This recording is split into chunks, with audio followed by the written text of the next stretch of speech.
Good morning friends. நம்ம இன்றைக்கி என்ன பார்க்க போகிறோம்னா, நம்ம சேனலுக்கு தான் ஃபஸ்ட் டைம் வரீங்கன்னா லைக் பண்ணுங்கள், சப்ஸ்கிரைப் பண்ணுங்கள், கமெண்ட் பண்ணுங்கள்.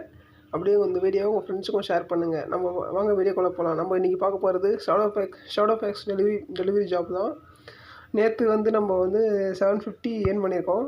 ஸோ 6 ஹவர்ஸ் லாகின் பண்ணி 750 ஏர்ன் பண்ணியிருக்கோம். டின்னர் டைமில் ஈவினிங் 7 to 1:30 வரைக்கும் நம்ம லாகின்ல இருந்திருக்கோம். ஸோ இது பார்த்திங்கன்னா டிபெண்ட் ஆன் உங்களோட ஜோனை பொறுத்து மாறும். நம்ம ஒர்க் பண்ணுறது நாவலூர் OMR ஜோனு. ஸோ இதில் நம்ம 750 ஏர்ன் பண்ணியிருக்கோம். 6 ஹவர்ஸ் லாகின்னு. இதில் பார்த்திங்கன்னா 7 மணிலேருந்து 1:30 மணி வரைக்கும் நம்ம பண்ணியிருக்கோம். ஓகேங்களா? இது கண்டிப்பாக 1000 ருபீஸ் மேலே 1000 ருபீஸ் கண்டிப்பாக கம்பல்சரி ஈஸியாக பார்க்கலாம். இது ஐடி உங்களுக்கு நல்லா பிக்கப் ஆகிடுச்சு அப்படின்னா நல்லாவே பார்க்கலாம். ஸோ ஓகே ஃப்ரெண்ட்ஸ், இவ்வளோ தான் நம்மளுக்கு இன்ஃபர்மேஷன். இன்றைக்கான தகவல் இது தான். ஸோ வாங்க, தேங்க்யூ ஃப்ரெண்ட்ஸ்.